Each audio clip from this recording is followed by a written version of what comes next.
Hey everyone, today I'm going to be doing OP08 Red Purple Luffy. This leader is very, very good once again, and it's pretty underrated. I haven't really seen a bunch of people talking about it for a while. It is getting even better in OP09 as well, so I feel like this is a really good time to pick up the deck and start learning it. We've got the leader activate main once per turn. If your field has 0 Dawn or your board has 8 or more Dawn, add one Dawn from your Dawn deck active. So you basically ramp a Dawn active when you're at 0 or 8 or more. So effectively, whenever you're at 8, you're at 9 Dawn with this deck, which is very, very interesting. And it also has really good synergy with this 10-drop Luffy and this 7-drop Kid, which I'll go over later. We've got 4 Otamas. She's mainly a 2k counter. She's probably the best 2k counter that's not searchable for this, which is why I put her in there. On play, give up to one of your opponent's characters minus 2,000 power during this turn. Also, very niche interaction that you can do if you have 7-drop Kid on the board, and you have Otama, and you have Shanks. You can play Otama, minus the Dawn, ramp it back with Luffy, and then 10-drop Shanks anything in the game, which is very, very cool. We've got 3 Whitebeard. Oh, sorry, Nami. I think I didn't mention Nami. She's just a Straw Hat Searcher. Ideal turn 1 scenario. We've got 3 Whitebeards. On play, he gives your leader 2,000 power until the end of your next turn. So your leader becomes an 8k on your opponent's turn, which is really strong. If you have 7-drop Kid as well on the board, it becomes a 9k, which is very, very hard to get over, as you've probably seen with black yellow Luffy. We've got 2 Robins because it hits Foxy Chopper, it hits the Bonney Searchers, it hits Red Green Law stuff, it hits Zoro stuff, it hits Rebecca Blocker. It just hits a pretty good amount of things, and you can combine it with Otama to hit even more. We've got 3 10-drop Shanks.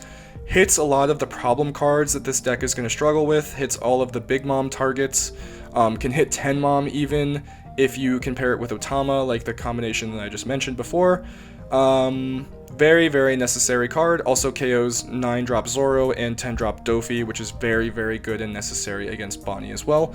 We've got 3 Monkey D Dragons, one of the best cards in the entire game, I would say. He has Rush, and on play he gives your leader or up to one of your characters up to 2 Rested Dawn, which is absolutely insane. Makes your leader an 8k immediately. So on 8 Dawn turn, you can just drop him and swing 8-9, which feels very, very good.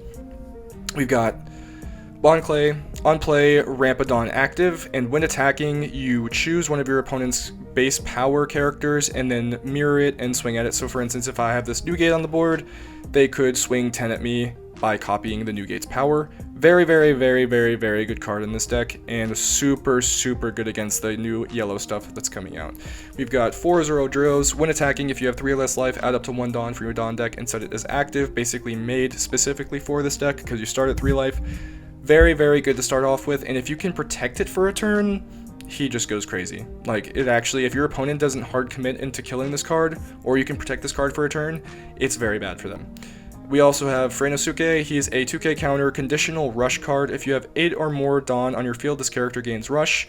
Can be very clutch. Basically, that's the only reason. He's the only 2k with a clutch scenario, I would say, that we have available to us. We've got 2 Miss Doublefinger. She's just basically, if I need to ramp really bad and I don't see any other of my ramp cards, this is like my emergency ramp, and she's also a 2k counter, which is nice, and also a trigger body, which may come up in like 1 out of 100 games. We've got 2 10-drop secret rare Luffys. On play, Dawn minus 10, return all of your characters other than this character to the bottom of your deck, and then after this turn, take another turn. So basically, with this card, you can swing with all of your board, play this card, swing 7 with lead, ramp a Dawn with lead, ramp a Dawn with this card, take another turn, now you're at 4 Dawn, ramp another Rested Dawn, you're at 5 Dawn, swing 10 with lead, and then swing 12 with lead. So you can basically just turn your whole board sideways, take another turn, turn your board sideways again. This is a very, very good card to close out games, and it's just absolutely absurd. We've got 2 Zoros. He has Banish, and he is a 6 Dawn turn, which is very specific. So if you go first and then you ramp on 3 with Zoro Juro, you'll be at 6 on your next turn, and then that's like basically the perfect turn to drop this. 6 drops are just very, very good in this deck. 6 and 7s are really good in purple in my opinion, and the Banish really helps with stuff like Vegapunk and Enel as well. We've got 4 Queens, just because it's like the best purple card in the game still. On play, Dawn minus 1, draw 2, trash 1 from your hand, and it's also a blocker. Really, really good 5 Dawn turn, and just a really good card to have in the deck in general. We've got 4 7-drop Kids. On play / when attacking, Dawn minus 1, up to one of your leaders gains plus 1,000 plus 1000 power until the start of your next turn. Now, with this card, you also get basically 11 Dawn every single turn because you can minus the Dawn, it goes back to your Dawn deck, and then you ramp it back active with your leader, which is really, really cool synergy, and it gives you 11 Dawn to work with every single turn as long as this card is on the field. We've got 3 Radical Beams. Your leader up to one of your character gains plus 2,000 power during this battle. Then if you have 2 or less life cards, that character gains an additional 2,000 power. So basically it's a 4k counter for 1 Dawn, which is just absolutely absurd, and it's almost always live because it goes live when you hit 2 life and we start at 3, so it's basically always live.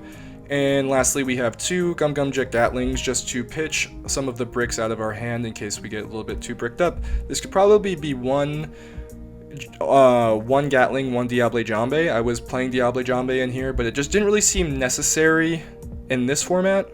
Maybe I'll find a spot for it, but yeah, that's the deck. I hope you guys enjoyed, and I will see you in the next one. Okay, going against Purple Yellow Pudding, I'm going to go first because I kind of want to take away first from them more than anything else. This is a cracked hand. I'm going to keep it. Hopefully I draw into a 2k sooner or later because no 2ks in the first hand is kind of scary. But I have double ramp and I have 9-10, so it's going to be pretty gross. Going to draw a pass. Let's see, they go ahead and search into Tenmon. Pass to me, I'm going to swing 6. And then play Zoro. No trigger, awesome.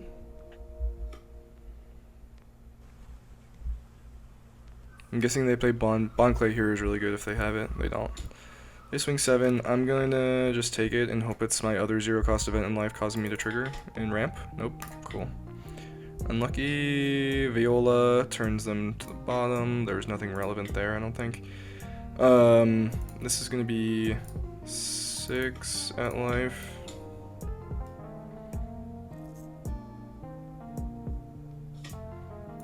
And I'll play Bond Clay, swing 7. And now I'm at 10 next turn.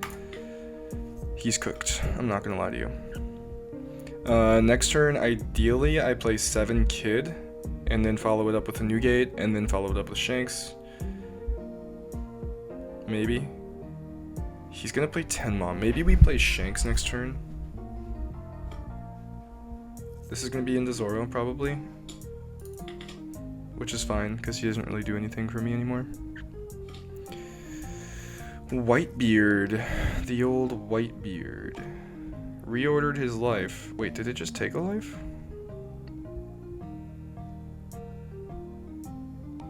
Is he cooked? Okay, well I wasn't going to do this and I normally don't do this. It's probably smarter to play Shanks to get rid of it, right? I kind of just want to 10-drop Luffy right here. I'm going to swing 7 at life first and see what happens. He has a 0 cost event, so he has 8 for sure.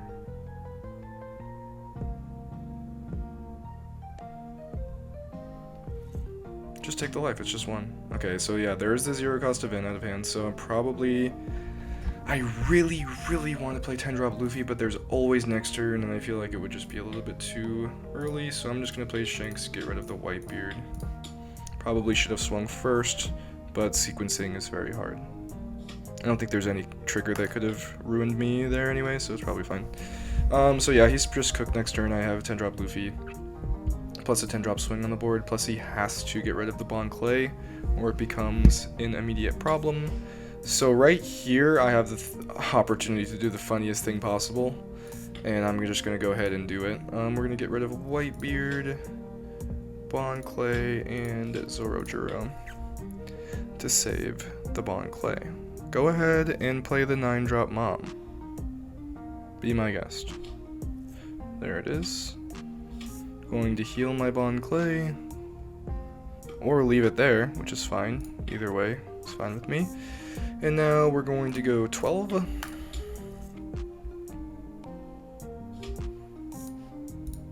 going to play Nika. Ramp. Swing 7. I bet he doesn't even have enough counter for 7 almost. Okay, he does. I'm going to take another turn. Going to ramp. Oh wait, nope, sorry. Ramp with this one. And then I'm going to swing... yeah, it doesn't matter. I don't need the rad beam up. Even if I were to get it, I don't think he has any sort of potential to kill me. And that's going to take the Viola. I'm going to pass turn. He could... No, he kind of just has to play Tenmom and then he can't dawn up and swing at the Luffy. Yeah, so... That's probably game. Do I counter out of this? No, I could get something that could help. Okay, cool. We're going to ramp and ramp. I think I lose to exactly Capone. Is there a way I could avoid Capone? I could clear board to play Queen. If I don't want to risk the Capone. Otherwise, I swing 12 and 14. He 100% dies. It's the sim. I don't care. If you hit Capone, you're the best player in the world. Fine. We're swinging 12, 14. Okay, cool. Did I ramp with this one yet? Yes, I did. And that should be GG. Yep, okay. Good game to them. On to the next one. Alright, we're going against Bonney, which is a little bit harder of a matchup. I'm going to go second. I see ramp, which is kind of all I'm really ever looking for. This is fine. Could be better.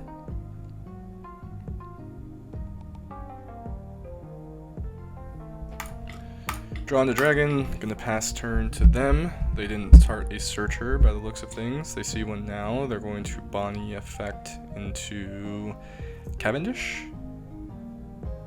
Maybe Uruge. Maybe Akos Kid. Maybe some other secret thing.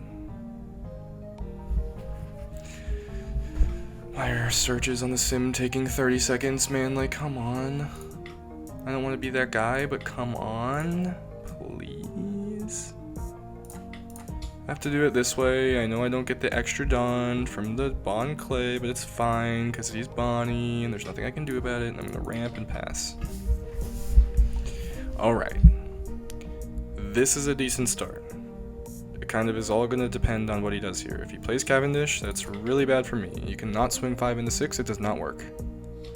Plays Pedro. Pedro is also pretty annoying, to be completely honest.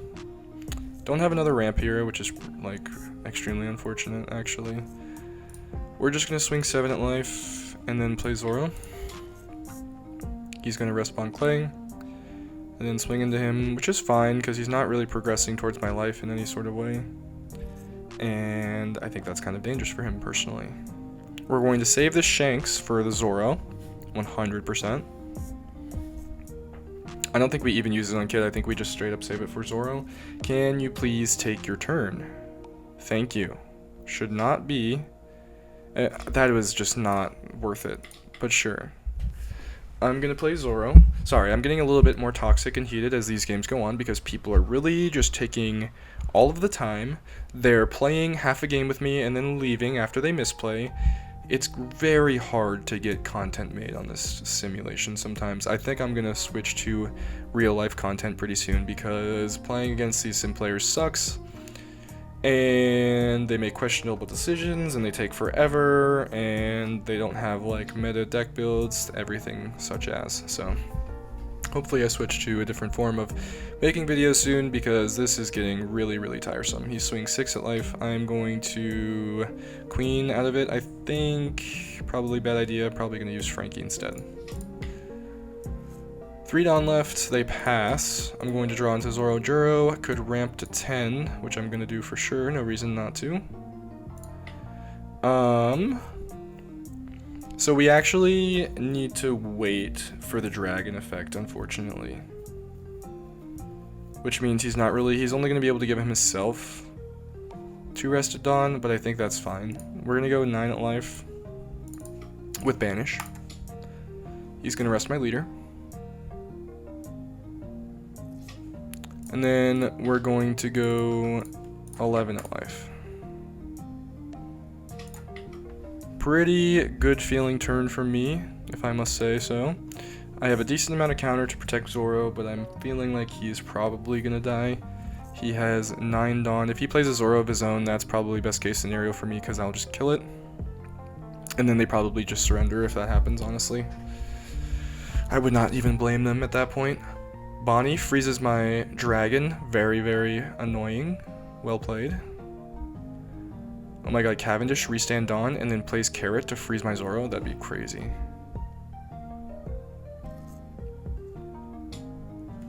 Oh my god, is that happening? Is he gonna play Carrot? Okay. Oh my god, I called it. I called it actually. Okay, very interesting. So now the question is, do I just 10-drop Luffy him? Probably not, right? I probably just play a little bit defensive here and play Queen. And I probably Otama this Cavendish and get rid of it. So let's see, I need to leave 5 Dawn up.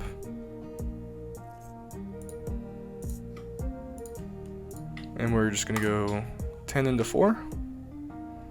Pretty sure that gets rid of it. I dare you to dump your hand for that. I dare you. Okay. We're gonna play Queen. Queen -1. Cycle out the 7-drop kid, probably not super useful. Ramp the Dawn back active, just because, and pass turn. This is a really, really good board setup for me, really, really good hand for me. The only way he can do much about this would be another Bonney, I think. He also rested my Dawn, which was smart. 5 into 0 at Otama, she's going to die for sure. He probably commits to this Zoro pretty heavily, is my guess. Queen can die. I'd rather save the Zoro, if possible. Oh no, Zoro's just gonna get perpetually frozen. It doesn't matter. He should probably actually just ignore it. It's not worth countering out for Zoro if he's gonna get frozen anyway, I think. Can actually play a Shanks here as well, if I wanted to. I think I just keep going hard at life, actually. Yeah. I think I go 9 at life and then play Shanks to pop Hody.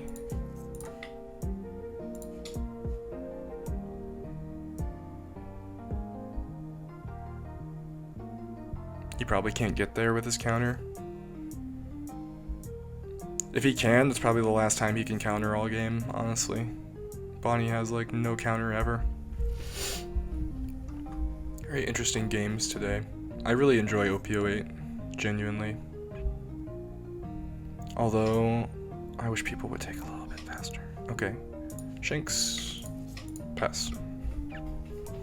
Probably could have played 10-drop Luffy there, but I feel like there was no need, and if you play that card a little bit too early, it can probably cause more issues than help you. I think this game is pretty much won, but I have definitely lost after thinking that before. So definitely still need to be a little bit careful with Bonney. What's the worst case scenario for me here? Dofi. Dofi freezing dragon and leader sucks. That is not something I was expecting. What do they do with the rest of the 4 Dawn? They attach it to Carrot. Maybe. I think I counter out of this. He wants to leave 1 active for, yeah, I think I counter out of this. Because now he probably only attaches 3 to Carrot, swings 9 into Dragon again. I 1k out of that, and then win next turn. Because he wants to keep 1 Dawn active. Yep, I knew it. 1k. That's going to be game, I think. And a dragon. So yeah, they disconnect. I didn't get to play my 10-drop because they disconnected, which is a little bit toxic. I was really looking forward to that since the beginning of the game, but it's fine. I'm not even mad about it. Good game. So that's probably going to be the last game for Red Purple Luffy. I hope you guys enjoyed it, and if you did, please like and subscribe, and I will see you in the next one.